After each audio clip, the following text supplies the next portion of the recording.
Se ele não quiser falar, tá na dele. É direito dele. Não, olha, não quero falar. Não, eu não falo de tática.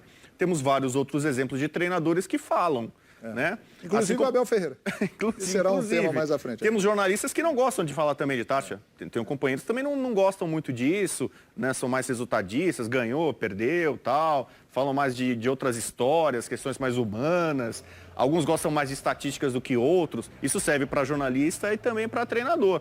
Então, eu respeito o Renato por não querer falar de tática, mas acho que ele também deve respeitar o jornalista que o questiona sobre isso. Ou o comentarista que faz alguma análise sobre isso. E acho que tem uma questão aí que isso é positivo para o Renato, não falar de tática? Se ele tem condições de falar de tática, é positivo para o Renato não falar de tática? Porque eu tenho a impressão que não.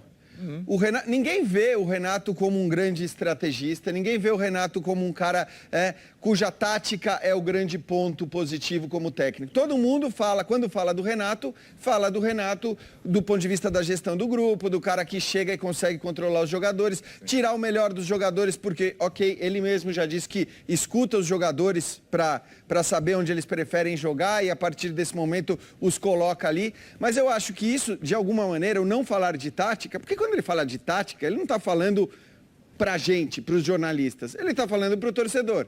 E às vezes o torcedor pode até não concordar, mas de repente vai entender por que ele fez uma mudança e não outra, por que ele escalou o time de um jeito e não de outro, por que o time jogou de uma maneira e não de outra. Eu acho que essas respostas, elas nunca são, respostas para jornalistas, nunca são para os jornalistas, são respostas para o torcedor. E eu acho que, de alguma maneira, a imagem do Renato talvez pudesse ser melhor se ele demonstrasse, além de toda a capacidade que tem de gerar grupo, de gerir grupo, de controlar os jogadores, de estimulá-los e tudo mais, se ele tivesse também a capacidade, mostrar a capacidade que ele tem do ponto de vista tático. Ele não faz questão de mostrar isso. E acho que, como disse o Bubu, tá na dele, ele não precisa fazer. Mas acho que ele talvez tenha um prejuízo por não responder esse tipo de pergunta.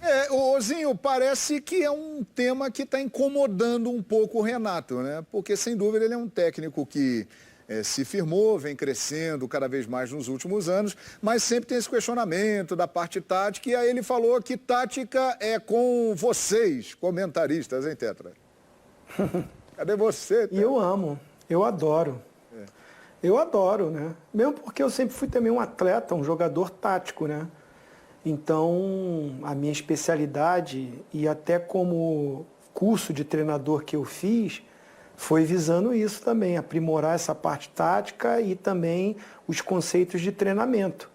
Né? Quando você vai para um curso esse que o Renato relutou muito para fazer, nesse curso você vai falar muito, vai aprender muito de tática, vai ter muitas palestras, muitos professores ou ex-treinadores vão lá para passar taticamente aquilo que eles entendem de conceito de jogo e vai para a prática dentro do campo para você organizar treinamento, porque uma coisa é você saber, conhecer, ter feito, ter jogado, a outra coisa é você ir lá para o campo e fazer os atletas executarem. Você montar um treinamento para os atletas executarem é totalmente diferente. A gente sentado aqui falando, a gente vive do futebol há quanto tempo? Há quanto tempo vocês veem jogos de futebol? Vocês vão enxergar, vão dar a opinião de vocês e isso está tudo no pacote, cada um na sua. Agora, é ruim quando você só fala de tática depois de um resultado, ou você vai dar uma opinião com um resultado na mão, para aí você contestar uma tática que foi feita. Aí isso incomoda alguns treinadores. O Renato é um deles, que fica incomodado. Eu, particularmente, não sou jornalista, então eu tenho que falar de tática, tenho que falar daquilo que eu vivi no dia a dia. A minha história no futebol, tudo que eu vivi, eu tenho que transportar em palavras naquilo que eu estou entendendo do jogo. E, de repente, gente, o Renato não tem essa capacidade. Isso não é nenhum demérito para ele. Para mim, ele é um ótimo treinador, foi um baita de um jogador, é um amigaço, um cara que eu tenho um carinho enorme. Mas o Renato não é aquele cara de ficar dando discurso ali na mídia. Ele dá discurso até para ironizar, para polemizar, para agitar, para trazer a responsabilidade para ele, tirar o peso dos jogadores. Aí vai a malandragem, a casca dele dos anos e anos de futebol.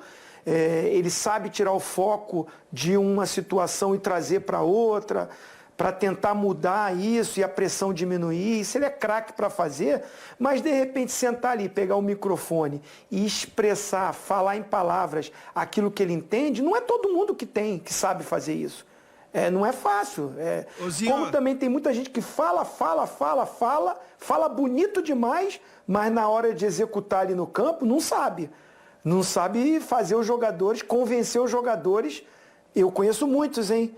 Que fala lindo, maravilhoso. Você vê, esse cara é um estrategista, esse cara é maravilhoso. Mas no dia a dia lá para dar o treino para o jogador, ele não convence o atleta e não consegue motivar o atleta para executar aquilo que de repente ele fala bonito demais.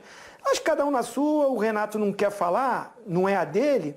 Importante é ele fazer o trabalho no dia a dia dele lá.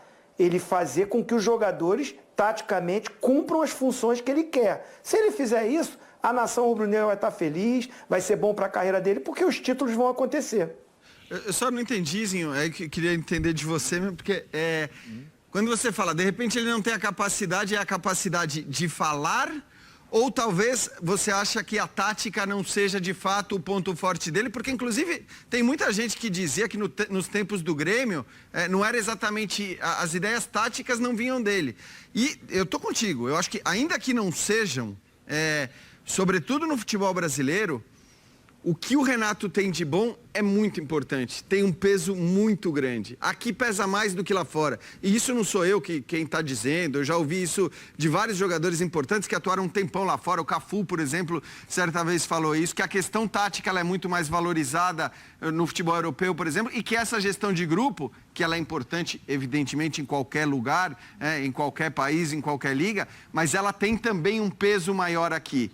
E essa gestão de grupo, acho que em relação a isso ninguém, nem os mais críticos vão poder contestar o Renato. Então eu só queria entender se o Zinho falou sobre a não capacidade de expressar, de falar, ou talvez você ache que, de fato, a tática não seja o ponto forte do Renato. Assim, ele tem virtudes melhores, para mim, do que essa coisa só do sistema de jogo. Taticamente ele se expressar e falar para a imprensa, no caso. Eu acho que no dia a dia ele tem mais essa linguagem do jogador, esse estilo mais aquela coisa de dentro do vestiário, do dia a dia. Quando eu falei que ele não é o forte dele se expressar, é ele sentar como o Abel faz. O Abel tem facilidade, para dialogar e falar sobre jogo, sobre sistema. Não é o forte do Renato ele ali na coletiva. Isso não quer dizer que ele não entenda de tática. Eu acho que ele entende. Mas ele entende para executar ali no dia a dia com os atletas e a linguagem com o boleiro.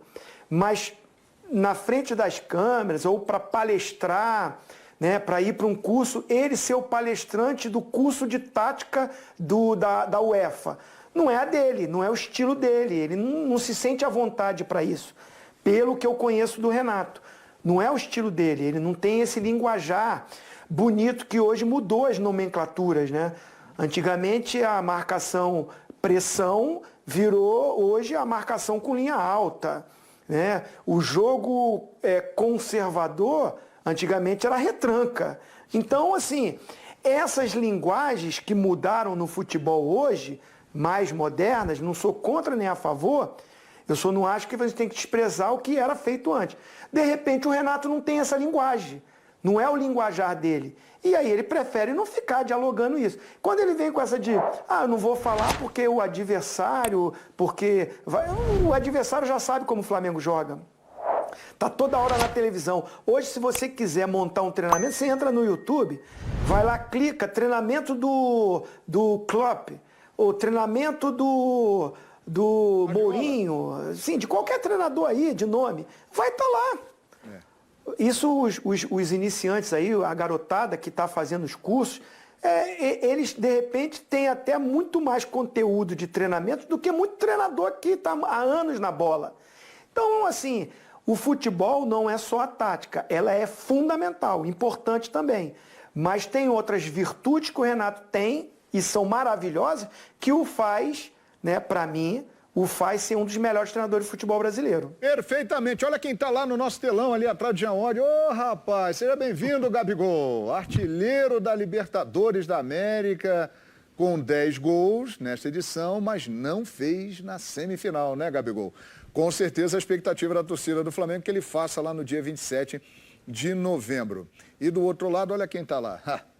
Esse aí, ele entrou num seleto grupo, hein, Rodrigo Bueno? De jogadores que marcaram 4 gols na semifinal de uma Libertadores da América. Não são muitos. E neste grupo tem um cara chamado Pelé, que recebeu alta agora há pouco. Para você ter noção, em 1963, semifinal de Libertadores, Pelé fez 4 gols. Poucos conseguiram isso na história. E o Bruno Henrique conseguiu. Falando em Bruno Henrique, a gente lembra de gol. E nós vamos mostrar agora o segundo gol do Flamengo e o gol do Palmeiras no Mineirão, do Dudu, o gol da classificação. Porque estamos falando de tática e a gente vai analisar também o desenvolvimento dessas jogadas e o trabalho dos treinadores. Tem dedo do treinador aí. Vamos ver o gol do Flamengo primeiro. Olha lá, Rodrigo Bueno. Vai contar os toques aí? Quantos jogadores participaram e quantos toques? Aí fica bom, hein? Olha a jogada, ó. Começou aqui atrás, todo mundo participando. Goleiro sendo presente, né? Nos 2 gols, né? Sim, goleiro presença presente. no futebol atual do goleiro. Olha como a bola girou de um lado para o outro, ó. Foi parar lá na direita. E aí inicia, ó. Arrascaeta, Gabigol, abriu espaço, Everton Ribeiro, Bruno Henrique fechando, pimba. Gol do Flamengo. Bela jogada, hein, Rodrigo? Bela jogada. Uma coisa que você citou, o Zinho sabe muito bem como jogador e ele era tático, né? Era quase que um técnico em campo, que é a inversão de jogo. Formas de você superar a defesa adversária.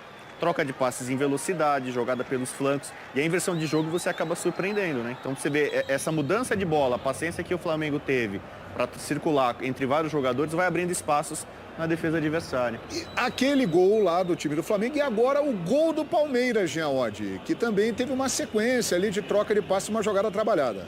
Acho que nesse aspecto eles até têm essa semelhança, né? Você troca as bolas atrás, você troca passes atrás, esperando o momento da bola mais aguda, da enfiada ali. No caso do Palmeiras, acho que o que muda é que a definição do Dudu, né? Foi uma definição mais na raça ali, se jogando com um carrinho. Então eu acho que isso torna o gol do Bruno Henrique mais bonito, do ponto de vista da finalização ali, dos 2 últimos passes. E aí teve a falha do Nathan Silva também em cima do Verón, né? Eu acho que o Nathan falha feio nesse lance. Ele não vai na bola, ele vai no jogador, ele erra o jogador, ele dá o lado errado. Então acho que teve essa questão. Mas de fato são 2 gols que nascem da mesma maneira, que tem ali a mesma raiz, né? Uma coisa que me chama a atenção que a transição do Palmeiras ela foi mais rápida. É mais rápida. O Palmeiras ele trocou menos passes, agiu com mais velocidade e chegou lá na frente. Olha lá que espetáculo no telão. Porque tem uma ligação de um lado Bruno Henrique, do outro lado Dudu. Eles vão se encontrar em Montevidéu no dia 27. Ozinho, qual foi o gol mais bonito, hein? Bruno Henrique ou Dudu? Foi o do Bruno Henrique. Foi o do Bruno Henrique porque o do Dudu foi bonito também, o gol da classificação, mas conta com uma falha do zagueiro do Atlético.